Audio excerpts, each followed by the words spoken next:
Yes. Good morning, good morning, good morning, and hello to everybody here in the Avas Shalom Amud Yomi program, and to everybody on Torah Anytime that's seeing us now, the viewers of Torah Anytime. Thank you. Let's just see that everything is well. Yes. Okay. We're going to start starting learning the fifth parak of Bava Metzia, Eizehu Neshech. Eizehu Neshech is a parak that, as we said yesterday, has to do with biting, as you're saying. It does. Eizehu Neshech has to do with halachas of Ribbis. Ribbis is the prohibition, the Torah prohibition of not lending and not borrowing. The Isurim apply to both lender and borrower. Ribbis, if somebody lends or borrows money or food or any other things, any other items, they're all detailed in the Torah. And if anybody lends or borrows in Ribbis, that's bad news. It's an Isur. The Oraisa, it's a very severe Isur. Rashi, the Ramban, they say that Neshech is called Neshech. It's like a snake biting you, Chas Shalom. You know, the eres, the venom starts, seeping in and going through the person's body, running through the body, and then gets to your head without even noticing. So to Ribbis, it starts as a small thing, and the Ribbis, Kishmoy Kenu, more and more and more Ribbis, the person just, collapses and has no financial security that way. So we gave a few introductions yesterday, but we'll repeat them today for the sake of the Torah Anytime, and I think for us here too. The Isur of the Torah mentions three times the Torah mentions, and the Isur of Ribbis, in Parshas Mishpatim, in Parshas Behar, and later on in Dvorim. I think it comes in Kiseitze. The Torah gives prohibitions for both malve, loive, food, other things, money. It's all going to be detailed today. Midoraisa, as we said yesterday, the prohibition only applies when it's halva and ribis ktsutza, which means only if the person actually decided at the time of the loan that it's a loan and the loan will carry with it interest, then it's an issa doraisa. If at later stage, let's say the loive, the borrower, from his own initiative, his own accord, he wants to give the malve extra money, that's also, but that's, as far as I know, it's midorabanon. Yeah, and the same thing applies to buying and selling. That's a little bit of a tricky part, which we're going to see in the second part of the Mishnah. How do you have ribis, when halva is not involved? It's not about borrowing, it's about buying. Sometimes when there's a purchase, buying and selling, ribis is also involved, but that's midarabanon. That's a rabbinical prohibition, that's a darabanon, and we're going to discuss that too. And let's just start, and as we go along, we'll see how the rules develop, and we're going to get Imret Hashem everything clear. B'siyata d'shmaya. Says the Mishnah, Eizehu Neshech ve'Eizehu tarbis. The Torah, as you know, the Torah relates to Ribbis sometimes as Neshech. Actually, most times the Torah calls it Neshech, and sometimes the Torah calls it tarbis. What's the definition? What's the translation? Linshoch, to bite, means that something is taken away from the borrower, and it's not something he really owes you. You lent him 100, right? He's now being, so to speak, not stolen, but taken from him, bitten from his minimum, from what he has, an extra 20. What's Ribbis? Ribbis is the same thing, but from the other side. Ribbis means when you are gaining. Ribbis relates to the same thing, but from the other aspect, you gained. What's Ribbis? What's harbe? A lot. You gained, Rav, a lot. You gained something that you didn't have before. You gave 100, it mushroomed so nicely into 120. So that's Neshech and that's tarbis. And the question of the Mishnah is, what's considered Neshech? What's considered tarbis? What does the Mishnah have to say? Answers the Mishnah, Eizehu Neshech. You know what Neshech is? Classical. Amal v'sela behei dinorim. A person lent a sela, one sela in the times of the Gemara of the Mishnah was worth 4 dinorim. And he says, hey dinorim, I expect back to get 5 dinorim. That's the most ribis that ribis can be. And that's called Neshech. Neshech is you biting, you're taking an extra dinar from the poor borrower. Sa'atayim chitin b'shalosh. I'm giving you now, I'm lending you 2 sel of chita,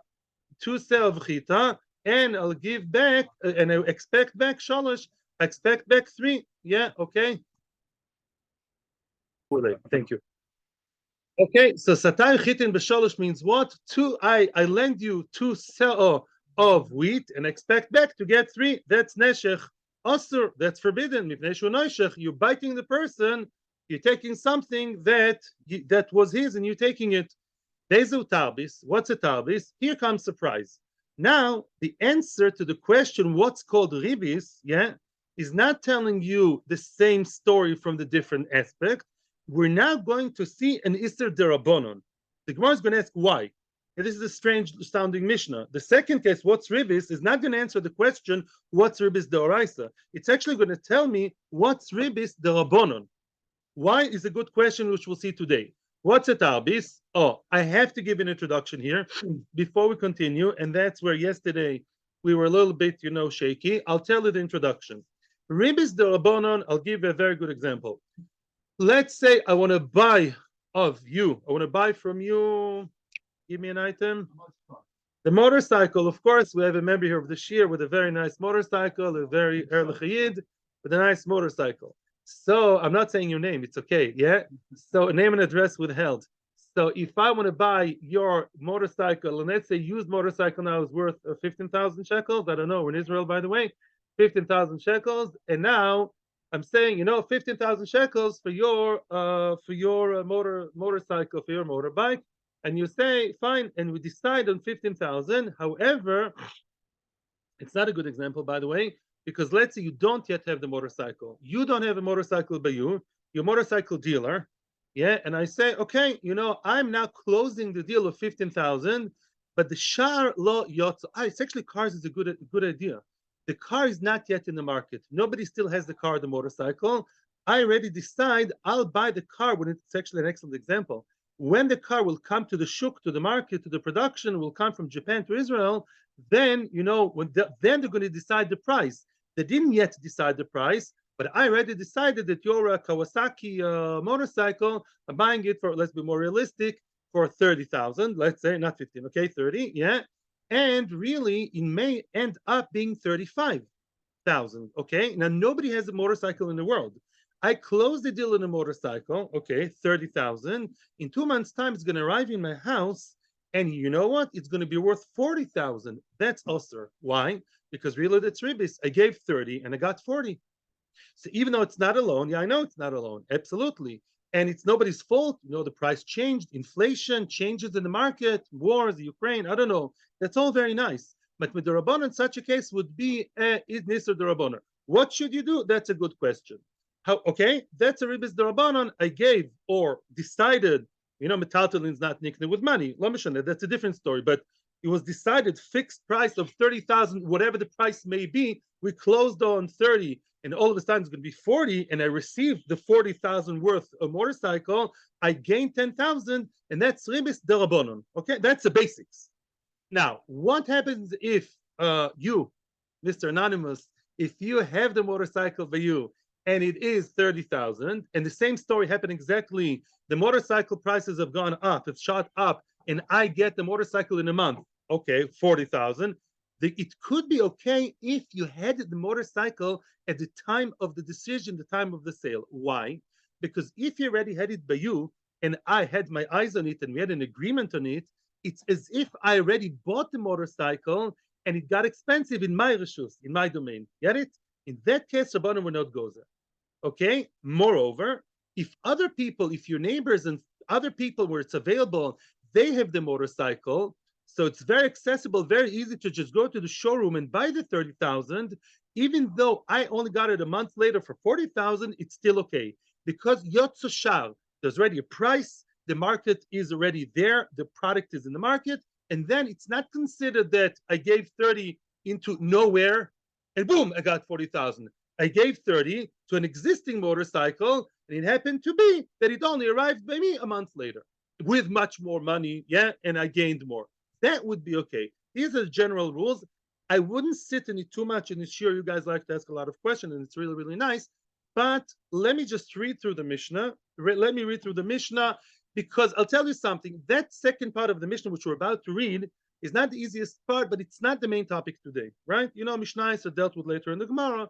So I'm saying, let's read, understand. I can ask some questions at the end of the Mishnah, and then we'll continue to the Gemara. Says the Mishnah, we're only in the second line. Eizehu tarbis, what's considered to be a tarbis? Midrabanon here. Amar bepeiros. The person, which means he invested X in fruit, in buying fruit, or what's fruit in the Mishnah? Chitim, wheat, and he got more than he paid for. Ketzad, how is that? Let's say a person decided a fixed price. Yeah, you and I decide I buy the ko. Ko is a lot of chitim. That's the biggest amount in Chazal, and I buy them for one golden dinar. How much is a golden dinar? 25. 25 dinarim. That's a lot of money for a core, and it's been decided, pre-decided. V'chen hashar. Oh, what's v'chen hashar? It's already available in the market for this price, which means that it's okay to do that. Okay? In other words, even if later it will be more expensive, it's okay. Because if the product is there and I can actually step into any store and buy it, I just decided the delivery will come in a month's time, then it's okay because it's a done deal.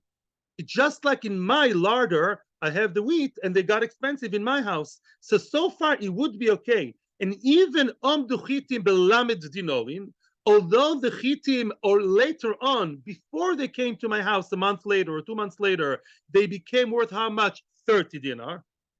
And that it would be okay because when I closed the deal, they were available. It still became expensive by me. So far, it would be okay. However, here the plot thickens. Amarloi, then a month later, instead of receiving the wheat as decided, says Mr. Buyer, I'm Mr. Wheeler Dealer. I know what's good for me to buy and sell. Ten lichitai, give me my chitim. However, you know why I want the 30 dinar worth chitim? I don't want to eat them or grind them. Give me the chita, give me the wheat, because now I want to sell them and buy wine. I wheeler dealer, he sells this and he buys wine. Okay, so for so good, not good. Look at the punchline. Omaloi, comes the seller. The seller did not yet give him the wheat. The wheat at this very happy moment is by the seller. The buyer wants to get the chitim in order to get the 30 chitim and buy wine with that. Comes the seller and tells him, listen to this. Your wheat, yeah, your wheat is now worth 30. You now, ki'ilu, I owe you 30, right? I have to give you 30 worth of wheat because the wheat we decided on, the one core is worth 30. You know what? I will not give you wheat. I'll give you instead wine, right? I'll do the conversion for you. I'll cut corners for you. Instead of giving you chitim and you go and buy wine, you know what? I have wine. The ein yain ein loy. No, but he doesn't have wine. He doesn't have wine by him. Who? The seller. And now he wants to make that mental conversion from chitim that he owes him. Instead of chitim, he'll give him wine worth 30. That second step, the first step was okay. Had you give him chitim, that's okay. Because originally when they closed on the 25 chitim, they had it in the market. So to give him now chitim worth 30 is okay. But to convert again from chitim to wine and say, I'll now give you wine that is worth 30, and he doesn't have wine by him, who? The seller. That's wrong. Why is that wrong? Says Rashi, the Gemara is Mefarish. One could argue that's also okay if the wine is in the market, right? If the wine is there in the market for 30, that's also okay. As long as the price is there in the market, it's okay to get late delivery. I ordered the camera now. The camera will be in my house in 2-3 days. It's fine, yeah? Lamai said, no, nothing wrong with that. The deal was closed and it's there. However, Rabbanan made the special gzeira that when it's like a double conversion, then it's also. Even if you didn't have exactly everything here, the second case, I repeat, is not the main topic of the shir. I'm open for questions now. But yeah, we're done with the Mishnah. Question time, which Torah anytime people will not see you asking. And then we'll continue to the Gemara. There's the Gemara. Let's start the Gemara, Eizehu Neshech, yeah, with Frischkeit. Frag the Gemara, midishavik l'ribis deoraisa, bekamifarish derabanan. Oh, as people here in the room already noticed, yeah, all of a sudden, the Mishnah promised us in the question, what? To talk about Ribbis Doraisa Dorabonon, what's Ribbis and Ribbis and Neshech Doraisa. And then all of a sudden, when we explain Ribbis, we explain the Dorabonon case. What's going on here? Why can't we answer where is the Ribbis of the Torah, Neshech of the Torah? Because both terms are mentioned in the Chumash. Yeah, in Parshas Mishpatim they're mentioned. And therefore, why are you telling me now, all of a sudden, yeah, in Parshas Bahar? Why do you tell me you answer with what? Ribbis Dorabonon. Pasach Bekadus Mechovis. Michlal must be the Oraisa, the Neshech v'tarbis chada mil sehi. Midoraisa, Neshech v'tarbis are really one and the same. Neshech v'tarbis are the same thing. You never have a case, as we're going to see later, of only Neshech and only tarbis. So really Neshech v'tarbis as a dictionary definition, by the way, no questions for the next 10 minutes, we have to get the flow. Yeah, in other words, the dictionary definition of Neshech v'tarbis, yeah, is just an optical illusion. Taking, getting, it's all the same. It's what we call ribbis. It's not one iser, but it's one term really, as we're going to explain. This has to be, very well explained. Frag the Gemara about kroi ksivi neshech kesef veribis oichel. Excuse me, lamaisa the Torah does relate to it, and you could look in your charts if you want. The Torah does say in the pasuk, lo itoshich, yeah, it says, eskas becho in bahar lo titen lo beneshech, b'mabis lo titen ochlecho, right? It says, don't give him money, lend money for neshech, and don't give him food for tarbis or marbis, tarbis, ribis, it's all the same. So you see that the Torah does relate to two different isurim in two different ways. Neshech is to do with money, and tarbis to do with food, but it is mentioned in the Torah as two separate things. The Torah is not stam saying words. What do you mean they're all one? Answers the Gemara, V'tisbera, as I told you before, V'tisbera de'ika neshech v'lo tarbis v'tarbis v'lo neshech. Do you think that, technically speaking, you can have neshech without ribis, ribis without neshech? It's true. The Torah does relate to two terms, two words. That's true. And we'll explain it later. But technically speaking, they're Siamese twins. They're not separable. You never have neshech without tarbis, tarbis without neshech, which means you never have a case in which what? In which you bite from him without gaining, or you gain from him without biting him. And that's what the Gemara is going to prove now. The Gemara is going to make like a lab test, a litmus test, and see, do we have a case in which only the person gets bitten without me, the lender, gaining? Yes or no? On the other way, yes or no? Continues the Gemara, no, there is no such case. The Gemara proves the point. Neshech belotarbis hechidami. How would you hypothetically have a case of him losing neshech without me gaining? Let's say I'm the bad guy. I'm the one who lent beribis. I don't. Yeah. Let's say I lent beribis. Yeah. Do you have a case where he lost and I didn't gain? Let's see the case. Let's see a theoretical case. Let's say there was a case of what we call ribis. Yeah, I'm lending you 100 shekels, let's say, although here we're talking about prutos. Yeah, I lend you 100 prutos, and I want to get back 120. That's mamashis adoraisa. That's clearly osir. And listen to how the case continues. Mikara, at the beginning, at the time of the loan, before we continue, let me remind you, the isurim apply to both the time of the loan and the time of collecting the loan. They're both osir. Both sides of the spectrum, right? So now, Meikoro, at the time of the loan, Kaimi, the 100 that were lent were worth mea bedanka. Yeah, at the beginning, 100 prutos would actually be worth one danka, which is one ma'o. Ma'o is a sixth of a dinar. Danka is a sixth. So let's say 100 prutos are worth a ma'o. That's his point. It doesn't make sense, but let's say 100 prutos can buy you the choshev coin of ma'o. Well, at the time of collection, kaimi 120 bedanka. Yeah, and at the end of the day, 120 are also worth the same danka. Get what's going on here? At the end of the day, 120 also are now worth danka. So at the end of the day, did he gain anything? No, Mr. Lender didn't gain. I'll give you a modern day example. What's machoshev, shekel or dollar? Dollar. And therefore, I tell you, listen, Mister, I'm lending you 100 shekel, give me back 120. How much is 100 shekels in dollars? $30, Nagid. Let's say when he gives me back 120 shekels, which I'm expecting are worth what? Are worth $30. Yeah. Before, 100 shekels were worth $30. Now 120 are worth $30. So in the eyes, vis-a-vis the dollar, it didn't gain anything. The lender didn't gain anything, didn't make anything.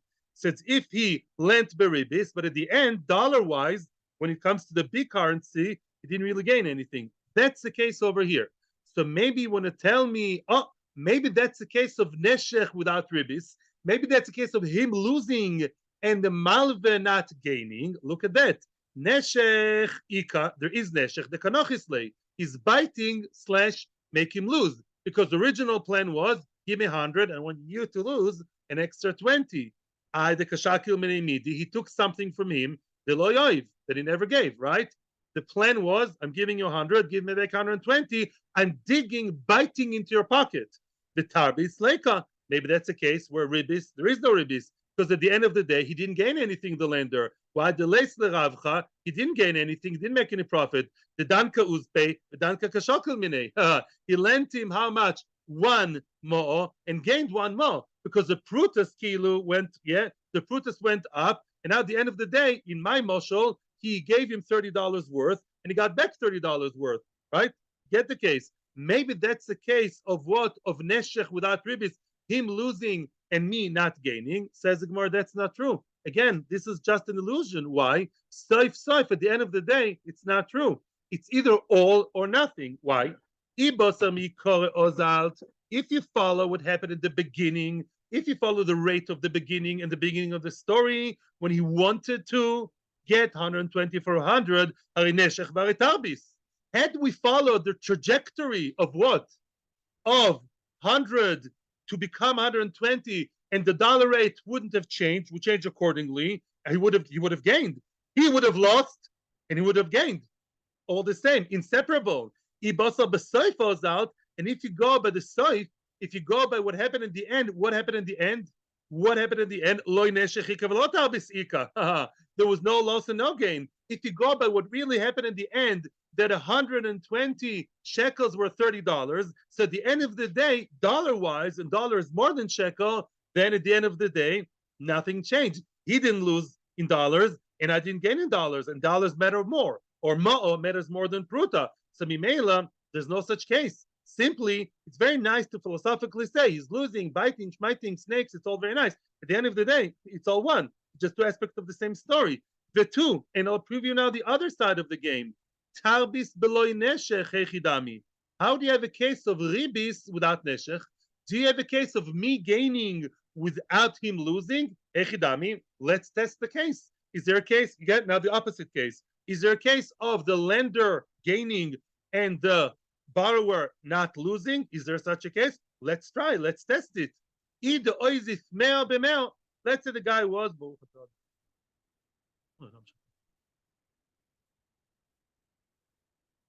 Let's say the guy was a guy, good, nice, frum person. Yeah. Meo be meo. He lent 100 for 100. Zoom's not working. Okay. He lent 100 for 100. That's nice. Take 100, give him back 100. Okay, all very nice. Mikore kaimi. But what was the story? Mikore kaimi. Let's say the guy told him, Oizif mea b'mea. What's mea b'mea? What's oizif? Lend. I'm lending you 100 shekel, prutas, whatever. Give him back 100. Lovely. Mikore kaimi mea b'danka. At the beginning, 100 could be bought for a danka for a sixth of a dinar, which is more. Well, by sof mea b'chumsha. Ooh. They got expensive, the prutos. You know what happened? Mea is now worth more. Yeah, it's the opposite case.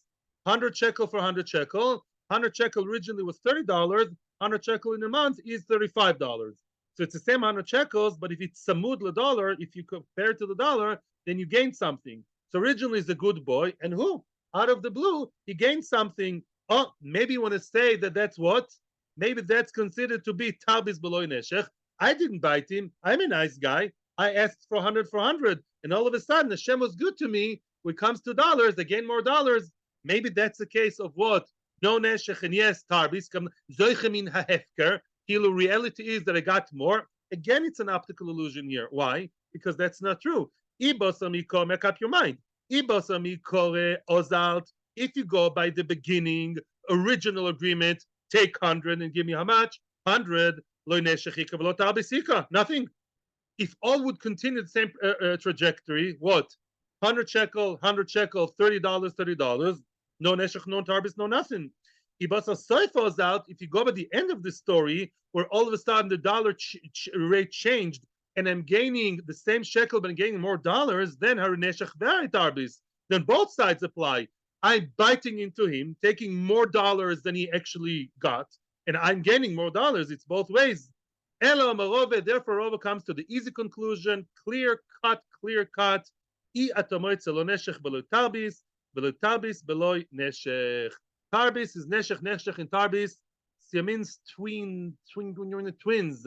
Yeah, there are twins from Siam. They cannot be separated. They're inseparable. Why? Because neshech and tarbis are just two sides of the same coin, and therefore they're all the same. So why are they mentioned in the Torah twice as two separate entities? Says the Gemara, the Torah just wants you to be over on two separate lavin. The Torah wants the person who's malva beribis to be over on at least, we'll see there's even more, there are two lavim every time a person lends money or borrows money with interest, he's just over two separate lavim. And therefore, there's a machlokes, by the way, if malva beribis gets malchus. If he gets malchus, he ain't going to get 39, he's going to get 39 times 2. He's going to, 2 lavim. 2 for the price of 1. That's a heavy price. Yeah. 2 black dots in Shamayim, 2 bed malachim in Shamayim, 2 averas, neshech and tarbis, 2 aspects of the same avera, but there are in the Torah not defined as a dictionary definition differently. There are numbers. Avera number 1, ribis. Avera number 2, neshech. You should know when you do that, you over at least 2 lavim when you lend money, as we'll see, fruit money and other things. That's it. That's all. And therefore, when the Mishnah had to speak about tarbis, was at loss of words, because really there is no separate case of tarbis. Therefore, the Mishnah had to run away for tarbis derabanan, and he wants us to gain a side thing to know about the derabanan, about the wheat and the wine and all that. That's all. Now, tonu rabanan. Now we're going to see, and that will be a chart which, excuse me, I'm just going to show the charts online. 1 second. Before we continue, I want you to look at the middle set of psukim and the last one. The Torah says in Vayikra, and it's very, very important to know the psukim, or at least have a look before we continue. It says in Vayikra, you have a poor friend and you want to help him, you have to help him. Don't take from him neshech v'tarbis. Who is this talking to? The malve, the lender. You want to lend money, you have to lend money. Don't take neshech v'tarbis, which are really one and the same.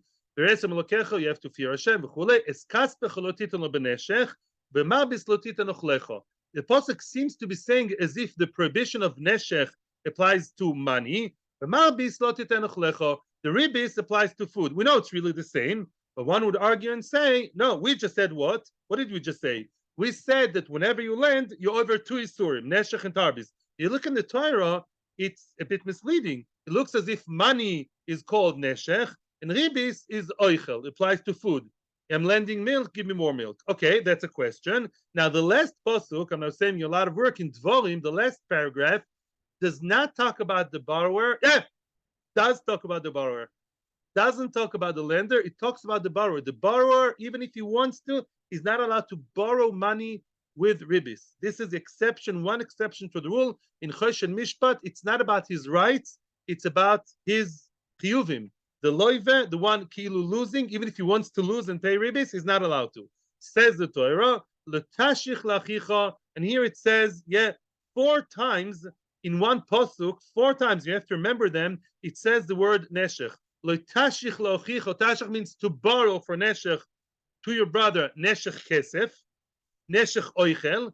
Here the term neshech applies to both money and food, and then neshech kol davar asher yishach. Anything at all is not allowed to be borrowed as a borrower with neshech. And then it says, you should only give a goy beribis and not a yid. Okay, with those psukim in mind, I recommend you, keep them open. Okay, now let's see let's continue to the Gemara. Okay, Ton Rabbanon. 3 lines of the bottom from the bottom of the page. Samech Amud Beis Bava Metzia. Ton Rabbanon. What does it say in the Braisa? Eskaspe cholotitan lo beneshech, b'marbis lotitan ochlecha. Don't lend money for neshech. Comes to ribis, don't give food for ribis. Ein li ela neshech bekesef, v'ribis boichel, right? It sounds like the Isser neshech applies to lending money. The Isser of ribis applies to what? To lending food. If so, neshech boichel minayin. How do you know that when I lend somebody food for more, openly, I'm giving you 5 prized apples. Next week, I want 6. I say this to my friend the Jew. How do you know that besides Ribbis mentioned in the Pasuk, also the Isser of Neshech also applies? Talmud Loimar, because it says in the bottom of the Pasuk, excuse me, in the bottom Pasuk, in the last Pasuk in the chart, it says Neshech Oichel. It says Neshech Oichel, which means let's now focus on the borrower. The borrower, by him, it does say Neshech Oichel, right? The borrower, there's no question there. It says Neshech Oichel. By the lender, remember the lender is the middle set of psukim. The borrower is the bottom one. Neshech Oichel. It says by the borrower Neshech Oichel. When you borrow food, promising to give more, it's an avera of Neshech. Okay, so far so good about the borrower, not about the lender. It's still open.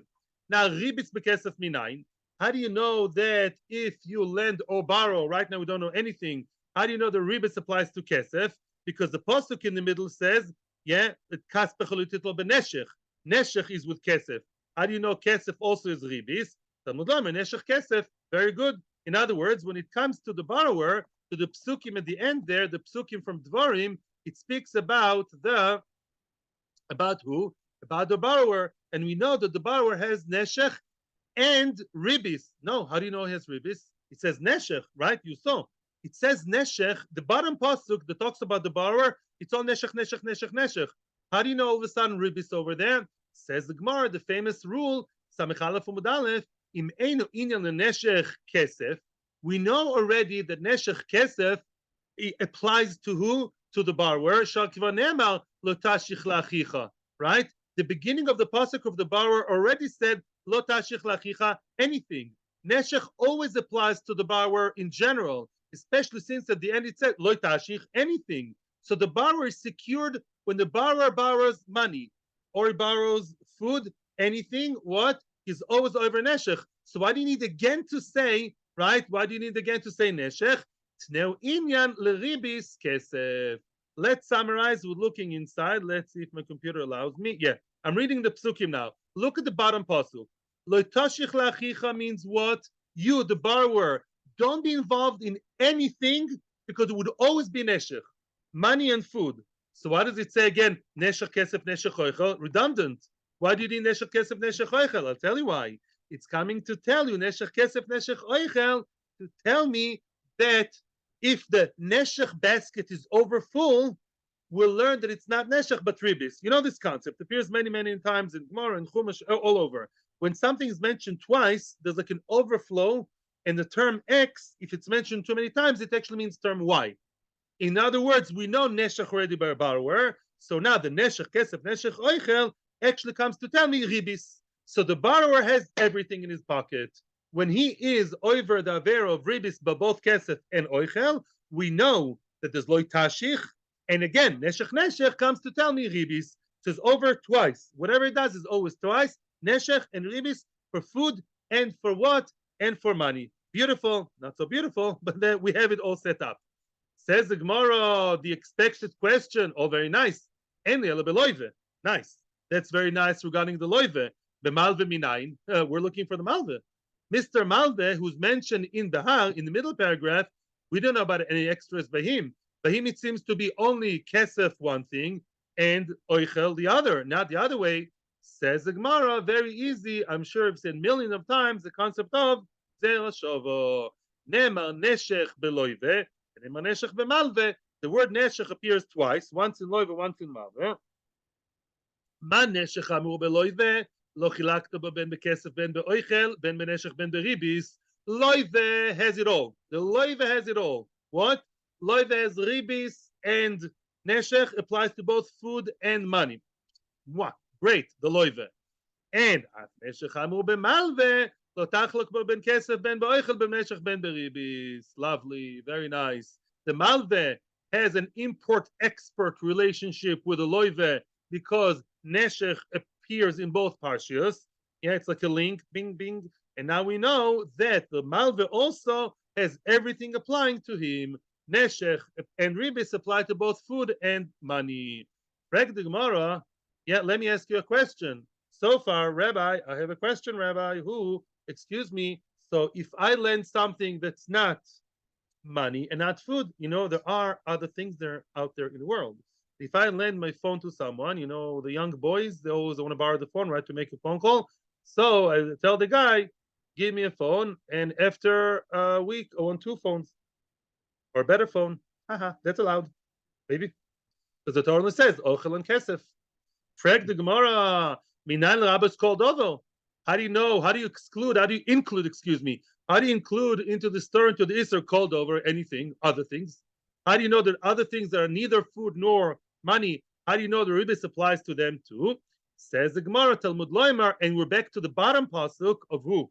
Of Mr. Loive, Neshech kol dovo asher yishach. Kol dovo asher yishach, tishmai kenu. Yeah, let's have another peek at the chart. Yeah, you want? It says at the end of the pasuk, Kol dover shirishach. That's quite straightforward, actually. Yeah, you don't have to be a Hebrew mumche. Anything that's yishach. And we spoke about kesef. We spoke general toshich. Kesef oichel. Kol dover shirishach. How do you know that it applies to malve? You tell me. Zel shava. Yeah, loive malve. You copy and paste them to each other. So now everything applies to everybody. That is absolutely beautiful and could have been the end of the story and can be the end of the story. However, Ravina suggests an alternative pshat, alternative suggestion bichlal regarding the original question. What was the original question? Let's not get lost in the forest. Let's keep our eyes on the ball. We said when it comes to who? The malve. The loive was all neshech, all ribui, miturim, fine. But the malve was more stuck. The malve was like very particular, right? Yeah, it's only kesef is one thing, and then you have the neshech, and oichel was the other, and we don't mix them until we learned it from the loive. Ravina wants to suggest right there to nip it at the bud, and right at the beginning says there's no problem bichlal regarding the reading of the pasuk of the malve.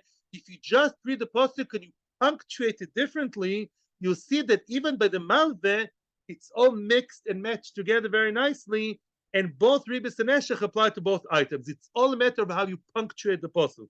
Says the Gemara, Ravina Omar, Loi Neshech be'oichel, v'lo Ribbis be'kesef tzrich yikra. No, the Neshech of food and Ribbis of kesef, which you seem to saying is missing, no, we don't need an extra pasuk and Gzera Shova and all that. I have an easier solution. I'll tell you why. You would have been right if the iksiv, had it been written, the syntax of the pasuk would have been, "Es kas becholotiten loy beneshech, comma, don't give you money for neshech, ve'ochlecha b'marbis, and the food for ribis." Kedekama, then would be really stuck.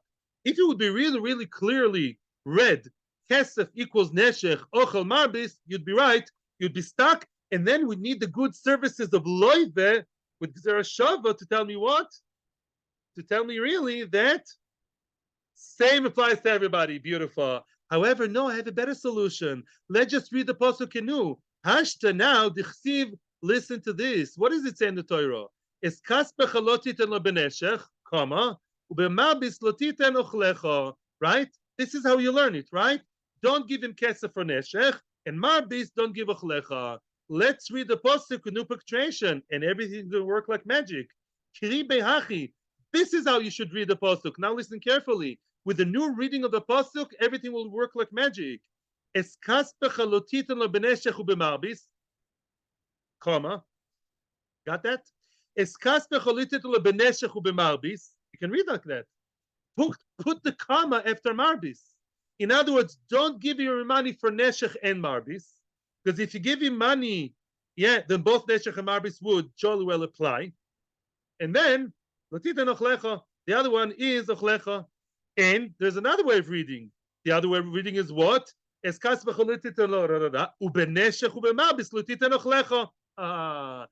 read it the other way too, and both readings are right. Don't give him your food for neshech and marbis. In other words, neshech and marbis are there, and particularly, strangely, they're like in no man's land. Neshech and marbis are two terms that can either be the end of one paragraph or the beginning of the other one. Get it? So they can both apply to food and can both apply to kesef, and that would work very well. So I don't need the Gzera Shava. No Gzera Shava. Let me ask you a very silly question. I'm asking a silly question, not the Gemara. Can an Amoira argue in the Mishnah or Brisa? That's not what I was taught in Cheder. Frag the Gemara. Well, Ravina has a very nice idea, but the Tana, Nemar Komar. The Tana did mention Gzer Shov of Nemar. According to your Ravina, you're offering something different to the Mishnah, different to the Brisa. The Brisa said there's Gzer Shava. You want to actually obliterate the Gzer Shava. You want to erase the Gzer Shava and delete it. Well, the Brisa believes in Gzer Shava. Ravina was an Amira. He's the one who concluded the Gemara. How can Ravina argue on a Mishnah or a Brisa? Yeah. Answers the Gemara. There is an answer. Hachikoma. This is what really it means to say. What the Brisa really means to say with Ravina's understanding of the Brisa. It's not arguing. Ravina is interpreting the Brisa. And what does it say? If not for the pasuk that says that the pasuk of the Malve saying that everything applies to everything with a new way of punctuating it each and every way, if not for that, I would have said that there's Gzera Shava. I would have used it theoretically. Now that the pasuk really is talking to me in a way that can be understood, Kesef and food, both Ribbis and Neshech, I don't need the Gzera Shava. Okay, frag the Gemara. Okay, you're not against the Brisa, but still it's difficult. El Gzera Shava lamali. Gzera Shava, as you all know, I think, yeah, Gzera Shava is not something you and I can invent. We can't, people like to say a lot of Chidushei Torah, some better than others, yeah, all kinds of retlach, very nice sometimes.